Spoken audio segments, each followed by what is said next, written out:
Hi. Elon Musk Twitter కొనుగోలు వ్యవహారం మరోసారి ప్రపంచవ్యాప్తంగా చర్చనీయాంశంగా మారింది.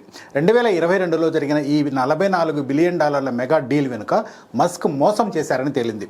ఇన్వెస్టర్లను తప్పుదోవ పట్టించేలా మస్క్ వ్యవహరించారని San Francisco federal court jury సంచలన తీర్పు చెప్పింది.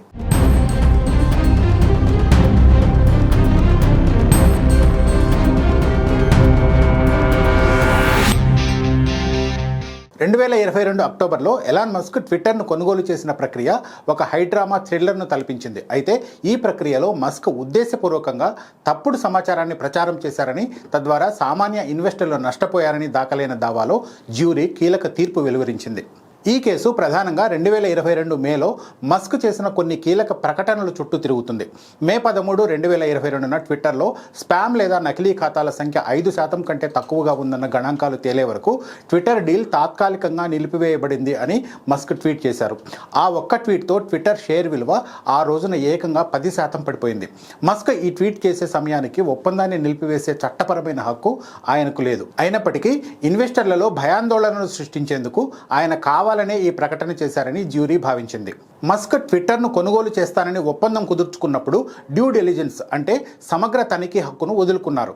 అంటే కంపెనీ లోటుపాట్లను ముందే తనిఖీ చేయకుండానే ఒక్కో షేరుకు $54.20 చెల్లించేందుకు అంగీకరించారు. కానీ ఒప్పందం కుదిరిన తర్వాత టెస్లా షేర్ల విలువ పడిపోవడం, మార్కెట్ పరిస్థితులు మారడంతో మస్క్ కొనుగోలుపై పశ్చాత్తాపానికి గురయ్యారని పిటిషనర్లు వాదించారు.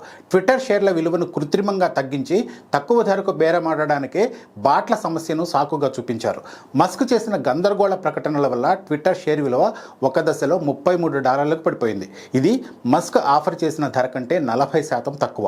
ఈ నెల 2న ప్రారంభమైన ఈ విచారణలో 9 మంది సభ్యుల జ్యూరీ కీలక అంశాలను పరిశీలించింది. 2022 మే 13, మే 17 తేదీల్లో మస్క్ చేసిన ట్వీట్లు వాస్తవ విరుద్ధమని జ్యూరీ నిర్ధారించింది. ఆ సమయంలో నష్టపోయిన ఇన్వెస్టర్లకు ఒక్కో షేరుపై రోజుకు $3 నుంచి $8 వరకు నష్టపరిహారం చెల్లించాలని జ్యూరీ ఆదేశించింది. ప్రాథమిక అంచనాల ప్రకారం ఈ నష్టపరిహారం మొత్తం $2.1 బిలియన్ నుంచి $2.6 బిలియన్ వరకు ఉండవచ్చని న్యాయ నిపుణులు విశ్లేషిస్తున్నారు. అయితే ఈ తీర్పులో మస్క్కు కొన్ని అనుకూల అంశాలు కూడా ఉన్నాయి. ఇన్వెస్టర్లను తప్పుదోవ పట్టించారని జ్యూరీ అంగీకరించినప్పటికీ ఇది ఒక వ్యవస్థీకృత కుట్ర అని చెప్పడానికి ఆధారాలు లేవని పేర్కొంది.